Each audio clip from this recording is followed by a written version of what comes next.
BJP के लिए जो एक वक्त कंगना रनावत बनी, कांग्रेस के लिए सैम पित्रोदा वो लगातार बने हुए। अंतर क्या है ये समझना जरूरी है। कंगना रनावत को एक बार बीजेपी ने डांटा, वो लगभग सुधर गई। अब वैसी अगर कोई मिस्टेक हो भी रही है तो वो एकाध चूक में काउंट हो रही है। लेकिन सैम पित्रोदा बार बार कांग्रेस के लिए गले की फांस बने हुए हैं। कांग्रेस के लिए मैं ये कह सकता हूं, ना उगलते बन रहे हैं ना निगलते बन रहे हैं, लेकिन इसके बावजूद भी उन पर कार्रवाई नहीं हो रही। कौन सा डर है कांग्रेस को जो कार्रवाई तो छोड़िए, डांट तक उन्हें नहीं दी जाती। स्वागत है आप सभी का, आप देख रहे हैं प्रश्नकाल, आपके साथ मैं हूं स्वप्निल। सैम पित्रोदा ने यह कहा है कि चीन से दुश्मनी मत रखिए, दोस्ती कर लीजिए। यह कुछ वैसा ही है जैसे इतिहास में आपने हिंदी चीनी भाई भाई सुना होगा। सत्यनारायण गंगाराम, सैम पित्रोदा को शायद अपना नाम भी पसंद नहीं है, लेकिन उन्हीं पर डिबेट हो रही है। सैम पित्रोदा हो सकता है आपके लिए हमारे लिए कुछ ना हो, लेकिन राहुल गांधी के लिए तो है। राहुल गांधी के लिए वो गुरु हैं, कांग्रेस के लिए भी हैं। ओवरसीज कांग्रेस का काम क्या है? कांग्रेस को विदेश नीति पर डायरेक्शंस देना। और उसी ओवरसीज चीफ के बयान से कांग्रेस आज किनारा कर रही है। उनका कहना है चीन हमारा दुश्मन है। लेकिन नेहरू काल को याद रखें, उस धोखे को याद रखें जिसने भावुक जवाहरलाल नेहरू को एक सदमा सा दिया था। उस वक्त भी चीन से प्रेम की बातें। अगर आप आंकड़े पसंद करते हैं तो यह भी मैं आपको बताना चाहता हूं कि चाइनीज इन्वेस्टमेंट यूपीए के शासनकाल में बढ़ा। इंपोर्ट 2004 से 2014 के बीच $1.5 बिलियन से $36 बिलियन तक पहुंचा। और आज आपको उसमें कमियां नजर आती हैं। तो सवाल तो ये उठता है कि सैम पित्रोदा जो कह रहे हैं कांग्रेस उससे किनारा कैसे कर सकती है। खास बात यह भी है कि आप और मैं अगर अपने दोस्त हमें डिनर पर बुलाते हैं तो हम जाते हैं, दुश्मन के साथ तो डिनर नहीं करते। वो भी कांग्रेस कर चुकी है। तो ये कैसी दोस्ती है, ये कैसी दुश्मनी है? और सैम है जो मानते नहीं, उसके पीछे क्या है, इसी को समझने की कोशिश करेंगे। इस चर्चा में मेरे साथ जो गेस्ट पैनल जुड़ रहा है आपको इंट्रोड्यूस करवा देता हूं। पूजा कपिल मिश्रा जी बीजेपी प्रवक्ता हैं, करणवीर सिंह राजपुरा कांग्रेस प्रवक्ता हैं, कर्नल देवानंद गुर्जर जी रक्षा विशेषज्ञ हैं, एकलव्य सिंह राजनीतिक विश्लेषक और जितेंद्र यादव अंतर्राष्ट्रीय मामलों के जानकार। आप सभी का स्वागत है समाचार प्लस पर। करणवीर सिंह राजपुरा, आपसे शुरुआत कर रहा हूं। करणवीर सिंह जी, देखिए मेरा व्यक्तिगत तौर पर मानना है, मालूम कि ब्रेन ड्रेन अच्छा नहीं होता, लेकिन एक दो केसेस में अच्छा हो सकता है। वो सैम पित्रोदा के साथ है। वो ब्रेन ड्रेन मुझे आज बहुत अच्छा लग रहा है। मैं ये नहीं कह रहा हूं कि सैम पित्रोदा ने जो देश को दिया वो अच्छा नहीं है, उन्होंने बहुत अच्छा दिया, हम उनको थैंक्स भी कहते हैं। अब उसके बाद उन पर लगाम लगाने की जिम्मेदारी आपकी है, जिसमें आप बुरी तरह से नाकाम हो रहे हैं। क्यों? स्वप्निल जी, सैम पित्रोदा जी का जो बयान दिया है वो कांग्रेस का बयान नहीं है, उनका व्यक्तिगत बयान है। कांग्रेस पार्टी इससे किनारा करती है और क्यों? इसकी का खंडन भी करती है कि ये उनका निजी बयान है। नहीं, पर क्यों? ये ठीक वैसा ही बयान है स्वप्निल जी, ठीक ये वैसा ही बयान है जैसा कुछ समय पहले हमारे विदेश मंत्री जयशंकर जी ने कहा था कि चाइना एक बड़ी इकोनॉमी है, हम उनसे दुश्मनी नहीं कर सकते। तो सैम पित्रोदा जी, करणवीर भाई 2 मिनट, मैं आपको फिर से कहता हूं, जयशंकर जी का बयान सुनिएगा। उन्होंने क्या कहा था? उन्होंने ये कहा था इकोनॉमिक फ्रंट पर, मतलब आर्थिक फ्रंट पर डायरेक्ट कन्फ्रंटेशन की स्थिति नहीं बन सकती चाइना से, जो कि डिप्लोमेटिकली राइट भी साउंड करता है। सैम पित्रोदा तो डिप्लोमेटिकली राइट भी साउंड नहीं कर रहे। दोबारा दोहरा देता हूं, आपके पास भी होगा, रिकॉर्ड में है और आपके चैनल पे प्ले भी कर दूंगा। उन्होंने कहा था एक छोटी अर्थव्यवस्था एक बड़ी अर्थव्यवस्था से टकराव नहीं कर सकती। एग्जैक्टली, उन्होंने मैं वही तो कह रहा हूं, इकोनॉमिक फ्रंट पर। दादा मैंने क्या कुछ और बोल दिया?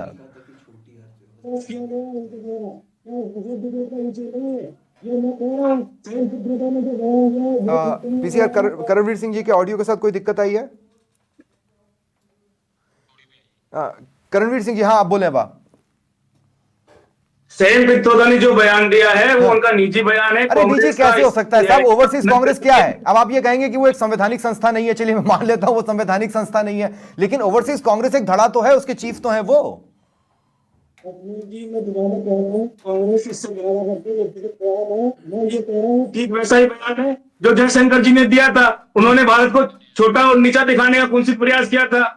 चाहे आप जयशंकर जी के ऊपर डिबेट हो सकती थी, तो ये अगर इस तरह के प्रयास लगातार तो लोगों को भी मौका मिलेगा इस बात आपने उस डिबेट में जयशंकर जी के बयान पर भी मैंने डिबेट की थी। अच्छा एक बात बताइए, एक व्यक्ति निजी तौर पर सिख नरसंहार को सामान्य कह देता है, कहता था कि जो हुआ सो हुआ। एक व्यक्ति जो बालाकोट एयर स्ट्राइक पर कुछ बोल देता है, विरासत टैक्स पर बोल देता है, हम लोगों की तो रेस पर भी वो कमेंट कर चुका है। कहने का मतलब है कोई अफ्रीकी है, कोई चीनी है, कोई बाहर इधर से आया हुआ है, कोई उधर से आया हुआ है। ऐसा व्यक्ति कांग्रेस के लिए इतना जरूरी कि उसके निजी बयान पर भी उस पर कार्रवाइयां ना हो, तो आपने उनको रखा ही निजी बयान देने के लिए। मालूम होना चाहिए कांग्रेस ने कार्रवाई की है क्या? पर जयशंकर जी के बयान पर कोई खंडन नहीं हुआ है। बीजेपी के किसी प्रवक्ता ने, नेता ने, प्रधानमंत्री ने कोई रिएक्शन नहीं किया है। वो हमने सुना है, वो उसका रिएक्शन हिंदुस्तानियों ने दिया है। चलिए, इंपॉर्टेंटली मैं पूजा कपिल मिश्रा जी आपको भी शामिल कर रहा हूं इस डिबेट में। इंटरेस्टिंगली आज जयराम रमेश ने जब किनारा किया तो मेरे ख्याल से साल 2020 का प्रधानमंत्री मोदी के एक 24 सेकंड के वीडियो क्लिप के साथ इस बयान से किनारा किया गया। क्या रिएक्शन है बीजेपी का? देखिए स्वप्निल जी, भारतीय जनता पार्टी हो या कोई भी पार्टी हो, जब आप भारतीय नागरिक या भारतीय सत्ताधीश अगर कोई भी है या सरकार चलाने वाले लोग हैं, देश सर्वोपरि होता है, देश की सुरक्षा सर्वोपरि होती है, संप्रभुता सर्वोपरि होती है। लेकिन ये नई चीज नहीं है। आज उनके ओवरसीज के प्रेसिडेंट ने जो कहा, उनके दिल का ये जो उनके करार, प्यार, इकरार जो भी इनके चाइना से रहे वो सब दिख रहा है। और ये आज से नहीं चल रहा है, लगातार चल रहा है। आज ओवरसीज के प्रेसिडेंट ने ये बात कही और वो गुरु हैं जो आज इनके युवराज हैं, जो कांग्रेस को जिनके उसमें चलती है, आदरणीय राहुल गांधी जी जो बहुत इनके बड़े नेता हैं, उनकी तरफ से लगातार चाइना के लिए इस तरह के बयान, जब जहां देश की बात आनी चाहिए तब वो एम्बेसी में जाके भोजन करते हैं। और जरा इनका कैसे राजीव गांधी फाउंडेशन कोई भूला नहीं होगा स्वप्निल जी, उसको जो इनको डोनेशन मिलता है, तो ये जो इनके आपसी जो चीजें है ना, उस प्यार के आगे ये बताता है बयान, ये तो कांग्रेस की सोच विचार बताता है कि इनके लिए देश सर्वोपरि नहीं है। थोड़ा सा क्लियर करें। आप ये कह रहे हैं कि जो कांग्रेस का जो भी इंटरनेशनल कनेक्शन है वो वाया सैम पित्रोदा है, या जो भी इंटरनेशनल नेटवर्क कांग्रेस का है, या आप इसमें वो सैम पित्रोदा जी इनके ओवरसीज के प्रेसिडेंट हैं और राहुल गांधी जी के सोकॉल्ड गुरु भी कहे जाते हैं। और बिल्कुल जब भी राहुल गांधी जी के दौरे होते हैं, सैम पित्रोदा जी का उनको जिस तरह से या कहें ओवरसीज के प्रेसिडेंट के नाते जिस तरह से वो उन्हें चलाते हैं, तो ये कैसे नहीं प्रूव हो रहा है। और पहले भी पूर्व में भी जो कांग्रेस के बयानबाजी रही है, इनके लिए दिखाता है कि देश और देश की सुरक्षा से ज्यादा इनके लिए चीन का प्यार जरूरी है। अब इसके राज में एक सवाल और है मेरा आपसे पूजा जी, वो ये है कि अगर हम जयशंकर के बयान को भी याद करते हैं इकोनॉमिक फ्रंट पर, जब वो कहते हैं कि छोटी इकोनॉमी बड़ी इकोनॉमी के सामने सस्टेन नहीं कर सकती, ये वो एक ऐसे सरकार के चेहरे के तौर पर कह रहे हैं जिनके लिए आत्मगौरव बहुत बड़ी चीज है। बिल्कुल, तो वो ऐसा कह कैसे सकते हैं? देखिए, वो कहते हैं ना कि गिलास को देखने का वो होना चाहिए, आधा भरा है आधा खाली है। उनका भावार्थ ये नहीं था कि हम चाइना से कम है इकोनॉमी तौर पे, नो डाउट चाइना की इकोनॉमी हमसे बड़ी है और हम उससे छोटे हैं, तो वहां उनका तात्पर्य ये नहीं था कि हम छोटे हैं, हम चल नहीं पाएंगे। और देश ने ये दिखाया है, भारतीय जनता पार्टी नरेंद्र मोदी जी की सरकार ने दिखाया है।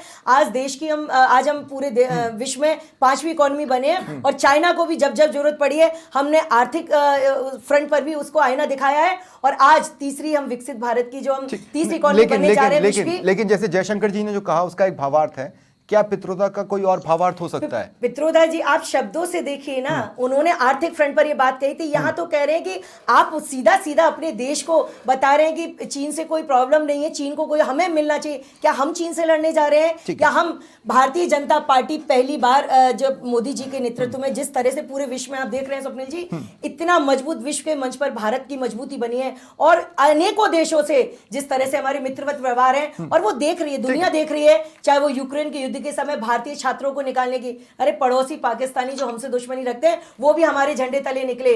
जब जब बात आती है, आज अगर विश्व में भी मध्यस्थता की बात आती है, तो कहीं ना कहीं वो मित्रता का और मजबूती का भाव है। एक होता है डिप्लोमेटिक फ्रंट, एक होता है डिप्लोमेटिक फ्रंट, एक होता है पॉलिटिकल फ्रंट। और इस फ्रंट पर कोई भी सरकारें कोई भी निर्णय ले या कोई भी चेहरा कुछ कहे, असल में ग्राउंड पर जो सामना करते हैं उनके लिए सिचुएशंस क्या होती हैं, वो किस तरह से बॉर्डर पार के चेहरों को देखते हैं, वो बहुत इंपॉर्टेंट होता है। कर्नल देवानंद जी आपके पास मैं आ रहा हूं सर। चीन बेसिकली हमारा दुश्मन है या दोस्त है? इस सवाल का जवाब कोई किसी के सबके सामने क्लियर है, लेकिन इसके बावजूद इस पर डिबेट करनी पड़ रही है। देखिए, दुर्भाग्य है देश का कि कुछ लोग और कुछ विचारधाराएं देश को गुमराह करने की आज भी प्रयास कर रहे हैं। देखिए, अगर देखा जाए चीन और भारत का इतिहास, एक साथ ये दोनों देश आजाद हुए थे और जिस प्रकार से इन्होंने धोखा देकर के 1900 सबसे पहले तो 53 से लेकर के 57 के बीच में हमारे अक्साई चीन के अंदर वो सड़क बना जाते हैं। उस समय की देश की जो सरकार थी, पॉलिटी का अपना फैसला था, उन्होंने उनका विरोध नहीं किया और उस सड़क को एक तरह ऑफिशियल कर दिया कि भाई ठीक है, कोई बात नहीं, बना लिया, चलता है। उसके बाद 62 में युद्ध होता है। युद्ध के अंदर 37,000 स्क्वायर किलोमीटर भारत का चीन दबा लेता है। उस समय भी कुछ वो सरकारों ने क्या किया वो मैं सरकारों तक छोड़ता हूं। उसके बाद आइए, पाकिस्तान पीओके के अंदर से 5,000 स्क्वायर किलोमीटर सक्शगाम वैली हमारी उनको दे देता है। उसके बाद आगे आइए, तिब्बत पे कब्जा कर लेते हैं। तो कहने का मतलब ये कि चीन को दोस्त बताने वाले, मैं मानता हूं शायद देश के दोस्त नहीं हो सकते। चीन बिल्कुल कोई डाउट नहीं है भारत का दुश्मन है। चीन के अंदर जिस प्रकार से एक ऐसी पार्टी जो विचारधारा लगातार को कह रही है कि चीन ने इन्फिल्ट्रेशन कर लिया है, चीन अंदर तक आ गया है, इतनी जमीन पर वो आ चुका है, वो पार्टी इस तरह के बयान थे। चीन इन्फिल्ट्रेशन भी एक अहम मुद्दा है, ऐसा नहीं है कि मुद्दा नहीं है। अरे नहीं जी, साहब, पार्टी क्या बात कर रहे हो? ये कोई मुद्दा है? ये चीन का अंदर आना देश के लिए देश का दुश्मन है। हमारे कितने सैनिक वहां पर बलिदान हुए हैं और चीन से क्या बकवास कर रहे हैं कि चीन दोस्त दुश्मन नहीं है। ये बातें सिर्फ राजनीतिक व्यक्ति कर सकता है। ठीक है, मैं एक सैनिक होने के नाते और राष्ट्र का नागरिक होने के नाते कह सकता हूं ठीक है। कि इस प्रकार का चीन के लिए कोई बात करना एक तरह देश विरोधी मानता हूं मैं। ठीक और है। आपने सही कहा कि कंप्लीट कर ले आप अगर अपनी ये बात। एक पार्टी के ओवरसीज अध्यक्ष होकर के ऐसी बातें करते हैं तो कहीं न कहीं मानसिकता में खोट है। ठीक है, आज रणवीर जहां सिंह पर- राजपुरा, 10 सेकंड में आपको दे रहा हूं, लेकिन इस सवाल के साथ दे रहा हूं कि आज आप खुलकर कह रहे हो कि दुश्मन है और दुश्मन के साथ बैठ के खाना खाते हो, वो क्या था? हम नहीं खाते पार्टी, साहब। पहले तो मैं पार्टी का बयान नहीं है, ये उनका व्यक्तिगत बयान है। पार्टी ने इस अरे पर बयान से मैं तो किनारा पार्टी क्या के होता स्टैंड है? पर बोल रहा हूं दादा। आप लोग अरे साहब, राहुल ये गांधी पार्टी गए थे ना वार्टी डिनर क्या होता करने, है? जिसके आपके पहले तो अध्यक्ष नकार रहे थे, नहीं है डिनर वो। नहीं किया, फिर फोटो आ गया तो कह दिया डिनर किया, है कि नहीं? अरे आपके अध्यक्ष है कि नहीं है ये बताएं प्लीज। ओवरसीज अध्यक्ष है वो। हाँ। And there is no question कि पार्टी का जितेंद्र जी, ध्यान नहीं है। मैं एक्चुअली जितेंद्र जी आप ही के पास आ रहा हूँ। हम अगर याद करते हैं तो याद आता है कि नहीं साहब, ऐसा है कि ये जमीन उपजाऊ नहीं होती, अक्सई चीन, लो साहब ले लो। ये वाला भी एक घटनाक्रम तो रहा है। अगर हम इसको कांग्रेस का प्रेम न भी कहें तो भी हमको ये समय समय पर इतिहास बताता है कि कब कब चीन के साइड का झुकाव रहा। आखिर हिंदी चीनी भाई भाई ये सब कहां से आया था? देखिए स्वप्निल, पहली बात तो ये जिस मुद्दे पर अभी मुझे बोलना पड़ रहा है कि चीन हमारा दोस्त या दुश्मन, एक सारांश रूप में कह दूं, इस पर तो कोई विवाद तो बिल्कुल बेमानी है, बेवकूफ़ी वाली बात है। कोई ये कहे कि शत्रु नहीं है या ऐसा कुछ। हमारे यहाँ संसद ने एक अधिनियम भी बनाया 1968 में, जिसे शत्रु संपत्ति अधिनियम नाम दिया गया, उसमें संशोधन भी हुए। तो शत्रु राष्ट्र, जनता को ये जान लेना चाहिए, वो होता है हमारी व्यवस्थापिका या हमारे कानून की नज़र में जिसने कभी भी किसी भी रूप में हम पर हमला किया है या हमारा उनसे युद्ध रहा है। इस परिभाषा में पाकिस्तान भी आता है और चीन भी आता है। तो यहाँ तो विवाद का कोई सवाल ही नहीं। निहायत बेवकूफ़ी है कि चीन अपना दोस्त या इस तरह का, वो शत्रु राष्ट्र घोषित रहा हुआ है। ठीक है, एक बात क्लियर। अब मैं अगर अंतर्राष्ट्रीय संबंधों के चश्मा से इसे देखूं तो अंतर्राष्ट्रीय संबंधों की बात हो या कूटनीति और राजनीति की बात हो, निश्चित रूप से विदेश नीति में दूर पड़ोसी जो राष्ट्र होते हैं, नजदीकी पड़ोसी राष्ट्र, वो हमेशा प्रतिस्पर्धा का केंद्र होते हैं, चाहे वो आर्थिक मोर्चों पर हो, चाहे राजनीतिक या सामाजिक मोर्चों पर। अब चीन से तो कितने उदाहरण दूं, पूरा भरा पड़ा है। सारी पूरी डिबेट एग्जाम्पल देते देते कंप्लीट हो जाएगी, समय कम पड़ जाएगा। चीन हमारा धूर प्रतिद्वंदी, मैं इसे शत्रु, जब हमारी कानून कह रही है तो मुझे कहते क्या शर्म आ रही है इसे? मैं उसे दोस्त कह के बेवकूफी क्यों करूंगा? जब हमारे कानून कह रहे हैं कि वो शत्रु राष्ट्र संपत्ति अधिनियम और कई सारे अधिनियमों की जद में आता है, तो वो दोस्त होने का तो सवाल ही नहीं है। अब तो ये प्रश्न है कि ये दोस्ती शब्द कब कब आया और क्यों आया। ये हमारी दलगत राजनीति में विचारधाराओं का एक इफेक्ट कह सकते हो। अब मुझे ये दिवालियापन समझ नहीं आता, मानसिक नेताओं का मानसिक दिवालियापन।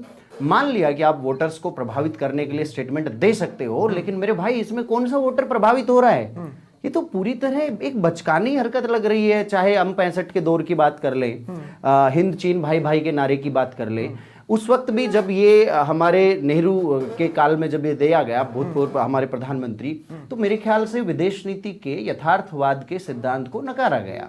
एक सरल भाषा में कहूं तो ये बात होती है, ध्यान से समझना, विदेश नीति में ना तो कोई किसी का स्थायी दोस्त होता और ना ही कोई स्थायी दुश्मन। बड़ी सरल बात है। लेकिन फिर भी पड़ोसी राष्ट्र हमेशा प्रतिस्पर्धी अवश्य होते हैं। इस प्रतिस्पर्धा में चाइना हमेशा अग्रेशन में रहा है, दोस्त मानने का सवाल ही नहीं है। ठीक है, एकलव्य, दो सवाल हैं, एक तो विस्तारवाद वर्सेस अवसरवाद, ये एक सिनेरियो जो क्रिएट हुआ है वो, और दूसरा ये कि क्या कारण है कि सैम पित्रोदा पर कार्रवाई नहीं हो सकती। देखिए स्वप्निल जी, आज जब आपने डिबेट प्रारंभ करा तो आपने एक बात कही कि सैम पित्रोदा को अपना खुद का नाम भी शायद पसंद नहीं है। ऐसा मुझे लगता है। मैं आपको बताता हूँ कि क्यों नहीं पसंद है। क्योंकि नाम तो है सत्यनारायण गंगाराम पित्रोदा, लेकिन सच्चाई क्या है कि सत्य के वो करीब भी नहीं जाते, नारायण में वो विश्वास नहीं करते, गंगा को वो अपवित्र कहते हैं और राम को वो काल्पनिक बताते हैं। देखिए, अब तो समय आ चुका है कि कांग्रेस कोई पितरों की पूजा वूजा करवाए, जिससे कि करणवीर भाई और कांग्रेस को अपने सैम पित्रोदा जी से कोई मुक्ति मिल जाए। देखिए, मैं आपको बताऊं इंपॉर्टेंट क्या है कि ये सब चाहे कुछ भी हो, सत्य से भागना बड़ा मुश्किल होता है किसी के लिए भी। एक्चुअली सैम पित्रोदा जी कहना क्या चाह रहे हैं कि जो कांग्रेस कहती है ना कि चाइना ने हिंदुस्तान की जमीन पे कब्जा कर लिया है, वो झूठ कहती है, सत्य कुछ और है। वो कहना चाहते हैं कि गलवान वैली में जो टकराव हुआ था उसमें चाइना ने हिंदुस्तान के जो मतलब अपने जो करीब 20 सैनिक शहीद हुए थे, भारत ने एक्चुअली उनके 40-50 मारे थे, इसलिए इंडिया को चाइना से कोई थ्रेट नहीं है। वो कहना ये चाहते हैं 150 के आसपास मारे थे। हाँ, 150 के आसपास क्योंकि मारे। खबरों पे जाने के कई मीडिया कर्मी पहुंचे हैं, बाद में ओपन हुआ है। एग्जैक्टली तो एक्चुअली क्या है कि आपको देखिए एक चीज और ध्यान देना होगा। अगर आपको एक सीरियस बात बताऊं तो आपने नोट किया होगा कि जब भारत ने राफेल विमान खरीदा था, स्वप्निल जी आपको एक दूसरा पर्सपेक्टिव बता रहा हूं कि जब राफेल विमान खरीदा था तो आपने देखा था कि इस देश में किस तरह का प्रपंच चलाया गया था, और अल्टीमेटली सुप्रीम कोर्ट से तक वो मामला गया और फिर वहां पे जाके मतलब उसका एक कंक्लूजन निकला कि उसमें कोई घोटाला नहीं हुआ है। वो प्रपंच भी क्यों चलाया गया था और विदेशी धरती से ही बेसिकली चलाया गया था, इसलिए क्योंकि वो जो राफेल्स थे ना वो इंडो चाइनीज बॉर्डर पे ही एक तरह से डिप्यूट होने थे। और उसी तरह से आप देखेंगे कि अभी जब प्रधानमंत्री मोदी अमेरिका गए थे तो वहां F-35 फाइटर जेट्स खरीदने की बात हुई है, जो लेटेस्ट जनरेशन के फाइटर जेट्स हैं। वो आएंगे तो वो कहां जाएंगे? वो भी चाइना इंडिया बॉर्डर पे ही। छोटा सा इंटरवेंशन कर रहा हूं, मैं ये कर रहा हूं कि पित्रोदा ने बोलते बोलते जब अमेरिकन इंटरवेंशन की बात की,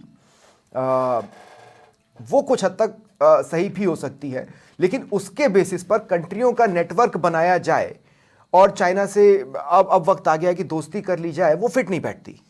नहीं, देखिए इंपॉर्टेंट क्या है, मैं एक अपने जो माननीय कांग्रेस प्रवक्ता है उनसे एक सवाल करना चाहता हूं चाइना के कॉन्टेक्स्ट में, एक फ्रेश सवाल। कल राहुल गांधी जी ने एक वीडियो ट्वीट करा जिसमें वो एक DJI का ड्रोन उड़ा रहे थे। मैं पूछना चाहता हूं कि वो जो DJI का ड्रोन था उस पे भारत ने इंपोर्ट बैन लगा रखा है, और दिल्ली जो है वो एक रेड फ्लैग जोन है ड्रोन्स के लिए। क्या राहुल गांधी जी के पास ड्रोन पायलट सर्टिफिकेट है? क्या उनने कोई स्पेशल परमिशन ली थी उस ड्रोन को उड़ाने के लिए दिल्ली में? क्या उनके पास ये ड्रोन आया कहां से जब उसके इंपोर्ट पे बैन लगा हुआ है? ये सब बातें बताएंगे। ठीक है करणवीर भाई, देखिए एक तो जो एकलव्य ने जोड़ा, दूसरा मैंने शुरुआत में इस बात को मैंने कहा था कि मैं मान लूं, मैं पित्रोदा को कुछ नहीं मानता, लेकिन राहुल को तो मानते हैं हम, वो हमारे LOP हैं। किसी भी पॉइंट पर कोई क्लैरिफिकेशन नहीं है कांग्रेस के पास। आप चाइना के साथ डिनर करते हैं, चाइना के साथ आपके करार की चर्चा है जिस पर आप कोई बयान नहीं देना चाहते हैं, जिस पर आप कोई क्लैरिटी नहीं देना चाहते हैं। क्या होता था उन मीटिंग्स में जो कांग्रेस चाइना के एम्बेसी के चेहरों के साथ करती थी, उसके कोई मिनट्स पब्लिक प्लेटफॉर्म पर नहीं है। जानना आपको सब है, बताना कुछ नहीं है। स्वप्निल जी, सारा क्लेरिफिकेशन आपको कांग्रेस से ही चाहिए। मोदी जी 18 बार चाइना जा चुके हैं, कोई क्लेरिफिकेशन किसने नहीं मांगा। मोदी जी अहमदाबाद में झूला झूल चुके हैं, उसके ऊपर किस तरह की वो उनकी विदेश नीति थी उसका उन्होंने लेकिन करणवीर भाई, एक बात हमें समझनी पड़ेगी। 2014 के बाद चाइनीज कंपनियां जो कि इंडिया में थी वो कम हुई हैं, चाइनीज इंपोर्ट वो कम हुआ है।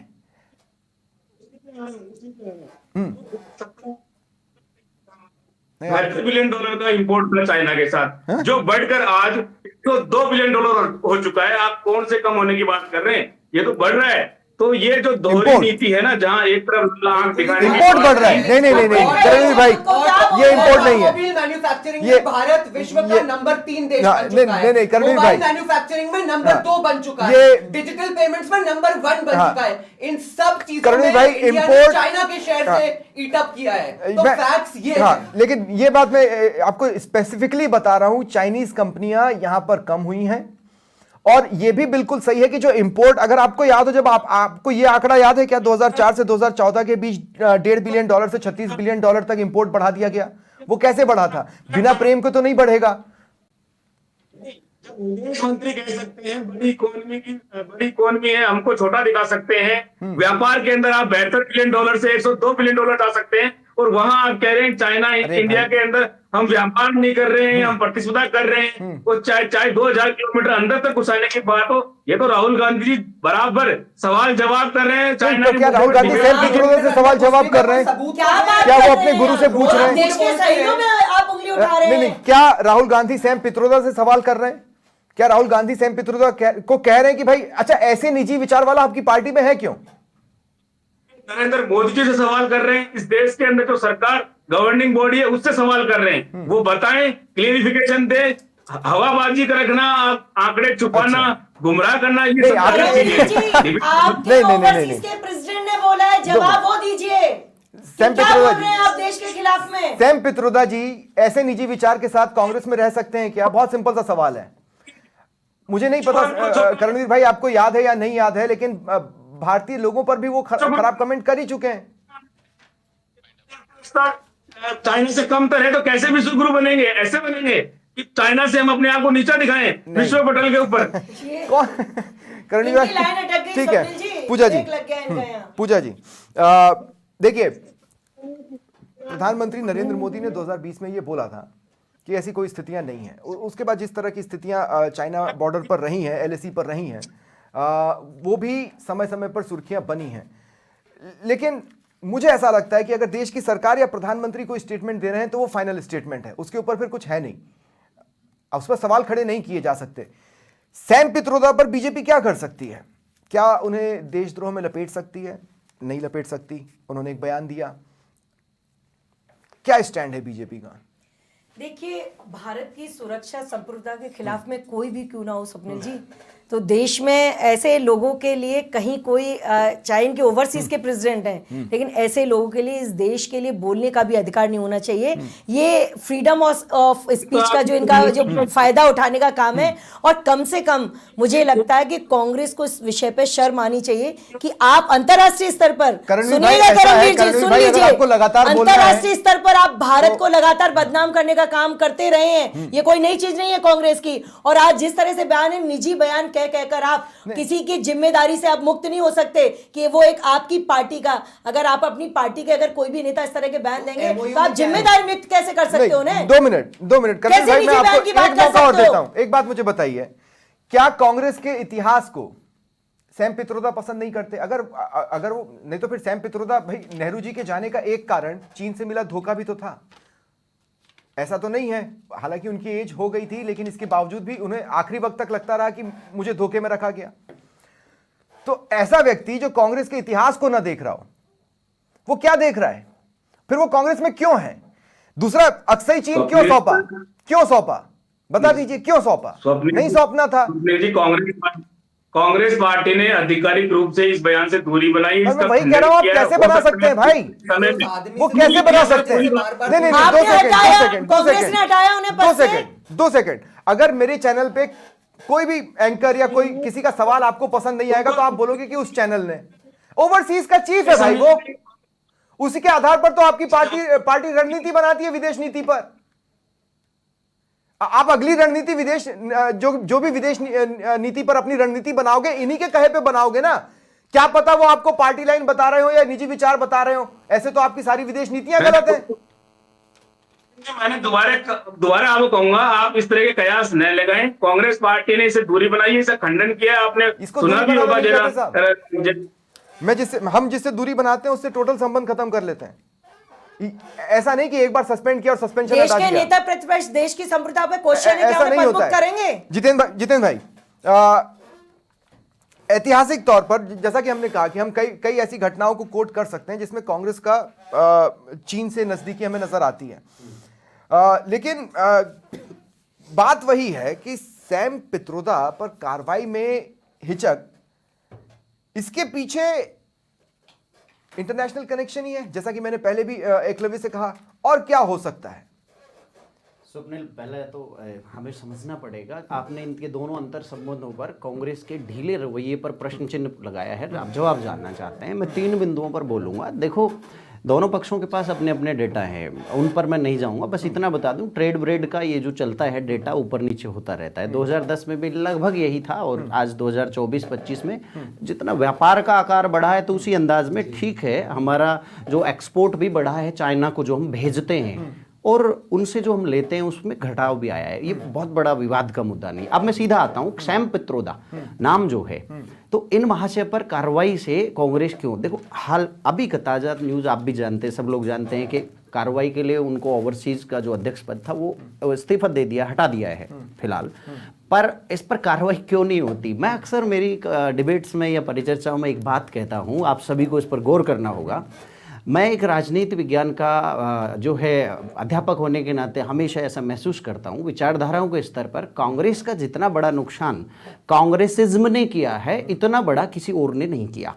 अब आप पूछेंगे कांग्रेसिज्म क्या है, तो मैं ये कहूँगा कि इसकी जो ये विचारधारा के स्तर पर जो कभी कांग्रेस के जन्म के समय एक स्पष्टता थी, वो कहीं दूर दूर तक नजर नहीं आती। ये एक ऐसी तरंग की तरह आगे बढ़ी है जो कभी तो अपने आप को ऐसे समाजवाद का लपेटा, ऐसा वो कंबल ओढ़ लेती है जिसका ओरिजिन ब्रिटेन में है, जिसे कभी ये बात जब कोर्ट में मामला जाता है कि भारतीय समाजवाद क्या है या आप हमें समाजवादी बनाना चाहते हो, विपक्ष या दक्षिणपंथी बीजेपी वाले कहते हैं, तब ये कह देता है कि नहीं नहीं, हमारा भारतीय समाजवाद अलग है। तो भाई, आप सैम पित्रोदा जैसे जो पूरी तरह विदेशी संकीर्ण, मुझे कोई बेहिचक बोल रहा हूं मैं, एक अच्छा भारत में रह के आप जब नस्ल की बात करें, भारत में रह के आप जब विविधता को स्वीकार ही नहीं कर पा रहे हैं, इसका मतलब है आप भारतीयता से नफरत करते हैं। हम जब संस्कृति पढ़ते और पढ़ाते हैं ना, मैं आपको बता दूं, तो भारतीय और राष्ट्रवाद दोनों शब्द आपस में इतने गहरे मिले हुए हैं।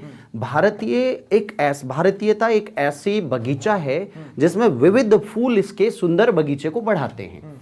ये बात बेशक सारी पार्टियों को स्वीकार कर लेनी चाहिए, और यदि कोई व्यक्ति सैम पित्रोदा जैसा, चाहे वो कांग्रेस में है या कहीं और रहे, कांटा है, वो निश्चित रूप से उस बगीचे का ऐसा कांटा है जो उसको देखने वालों को भी चुभेगा और उसमें रहने वालों को भी। उस बगीचे की सुंदरता को खत्म कर रहा है। भारतीयता क्या है?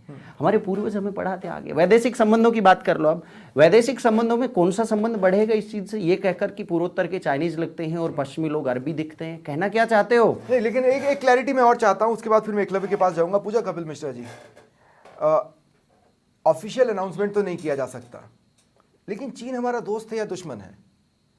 डेफिनेटली स्वप्निल जी, जो चीन की स्थिति भारत को लेकर है, हम उसे दोस्त तो नहीं कह सकते, दोस्त की स्थिति में तो कहीं नहीं खड़ा है। भारत ने हर संभव कोशिश करी कि हमारे पड़ोसी देशों से हम मित्र भाव रखें, और हमेशा से ये हमारी कूटनीति भी रही है। मोदी जी ने विशेष ध्यान रखा है, लेकिन जिस तरह से चाइना लगातार बॉर्डर पर हमले की कोशिश करता है, ये बहुत हमारे लिए गौरव की बात है कि चाइना ने चाहे गलवान हो, डोकलाम हो, जवाब करारा दिया है। तो निश्चित तौर पर हम उसे मित्रता के स्वरूप में तो अभी बिल्कुल नहीं स्वीकार कर सकते। चाइना सुधरे, और जो भारत की सीमांकन जो भी होना चाहिए, तो हमें मित्र बनाने से हमने कभी गुरेज नहीं किया। हमारी संस्कृति रही है हमेशा, लेकिन हम चाइना को मित्र मानने की, हमारी 1 इंच जमीन भी उनके हिस्से में गई है। हम जमीन लेने ही नहीं दे रहे हैं स्वप्निल जी, वो चाहे कितनी कोशिश कर ले, जो पुरानी स्थिति है। किसी भी राजनीतिक पार्टी को देखो, जब दलों का वर्गीकरण होता है ना, राजनीतिक दल जो बना ही विचारधारा के आधार पर और उसकी बात कर रहा है, मैं कांग्रेस की तरफ है मेरा इशारा, ऐसे व्यक्ति को तुरंत प्रभाव से एक फिल्ट्रेशन सिस्टम अपना लो भैया। आप मुझे सुन रहे हो तो, कि ऐसे व्यक्ति ना आपके लिए भले हैं ना देश के लिए भले हैं, जिनकी मानसिकता ही पूरी तरह करप्ट है। इसी से जुड़ा एकलव्य क्लोजिंग कमेंट की ओर जा रहा हूं। मैं ये पूछना चाहता हूं कि किसी भी नेशन के डिप्लोमेटिक फ्रंट पर क्या आपने रायता नहीं फैला दिया इस तरह के बयान से, क्योंकि सैम पित्रोदा के अस्तित्व को नकारा भी नहीं जा सकता इंटरनेशनली? देखिए स्वप्निल जी, मैं एक बात कहना चाहता हूँ कि इंडिया चाइना जो इशू है इसको ना एक ब्लैक एंड व्हाइट में दुश्मनी और मित्रता के चश्मे से नहीं देखा जा सकता। आप देखिए कि जयशंकर जी ने जो कहा था, हमारे विदेश मंत्री जी ने, उन्होंने जो कहा था, उन्होंने बात करी थी कि ये समय नहीं है, ये स्ट्रैटेजी सही नहीं होगी चाइना से डायरेक्ट इकोनॉमिक कन्फ्रंटेशन के लिए, क्योंकि अभी भारत को एक इंफ्रास्ट्रक्चर तैयार करना है, वो भारत कर रहा है। तभी तो हम मोबाइल मैन्युफैक्चरिंग में नंबर 3, मोबाइल मैन्युफैक्चरिंग में नंबर 2, डिजिटल पेमेंट्स में नंबर 1 बने। आप देखिए कि मोबाइल में एप्पल कोविड के बाद करीब लगभग अपनी 45% मैन्युफैक्चरिंग चाइना से निकाल के इंडिया में लाया है। आप देखिए कि दुनिया की सबसे बड़ी मोबाइल फैक्ट्री जो सैमसंग की है वो नोएडा में लगी है। ये तो भारत अभी वो इंफ्रास्ट्रक्चर क्रिएट कर रहा है। अब मैं आपको बताता हूं, अब जो सैम पिट्रोडा जी ने कहा है उस पे आ जाता हूं। वहां बात हो रही है कि चाइना से कोई थ्रेट ही नहीं है। ये हमें किस पर्सपेक्टिव में कहा जा रहा है कि एज इफ कोई हमें उनसे सिक्योरिटी या मिलिट्री थ्रेट नहीं है, वो है, और उस चीज को हम एक्नॉलेज करते हैं। और इन चीजों को, और मतलब जिसे कहते हैं, हमने चाइना का जिसे कहते हैं अपन की उनने तिब्बत में क्या किया, दूसरे देशों के साथ क्या किया, यूएन में बात उस थ्रेट को रिकॉग्नाइज करके एड्रेस करना साइमल्टेनियसली अति आवश्यक है। जब वीटो की बात आई, यूएन के किसी भी प्रस्ताव पर इंडिया के पक्ष के जस्ट अपोजिट जाता है वो। जब इंडिया को वीटो पावर देने की बात आई, कूटनीतिक एडवांटेज जहां हिंदुस्तान को मिलता है, वहां यथासंभव कोशिश की है चाइना ने भारत को बैकफुट पे ले जाने पाक की। आतंकवाद को बाया, उसको हमेशा सपोर्ट किया चाइना मैं ने। 10 प्रस्तावों का एग्जांपल दे सकता हूं यूएन असेंबली में कि हमेशा चाइना ही एक वो बड़ा रोड़ा है जो अंतर्राष्ट्रीय स्तर पर भारत की छवि को सबसे ज्यादा धक्का पहुंचाने का काम करता है। बिल्कुल, और आज सैम पित्रोदा ने एक बार फिर धक्का पहुंचाया है। और सबसे अजीब बात यह है कि एक बार फिर कांग्रेस को भी धक्का पहुंचाया है। देश ने अपने इमोशंस बता दिए हैं, कांग्रेस को अपने इमोशंस डिसाइड करने हैं। बयान से किनारा कर लेना इनफ नहीं होता। बहुत बहुत शुक्रिया आप सभी का मेरे साथ जुड़ने के लिए। यह था प्रश्नकाल। नमस्कार।